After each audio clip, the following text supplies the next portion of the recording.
अब हम अनबॉक्स करेंगे Realme बड्स क्लासिक का। ठीक है,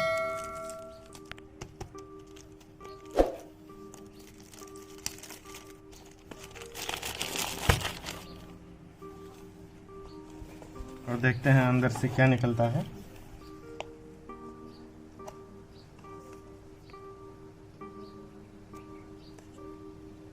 आपके ही सामने अनबॉक्स किया है हमने, और पीछे भी स्टिकरिंग किया हुआ है। देखते हैं, कॉपी मत निकलना। अच्छा तो लग रहा है, पता नहीं कैसा होगा। अच्छा, इसको ऐसे निकालते हैं, मुझे लगा टूट जाएगा ये।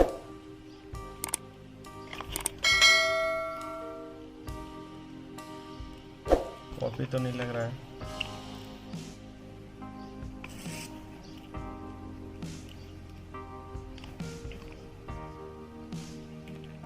अच्छा है, ठीक है। ये Realme बड्स क्लासिक।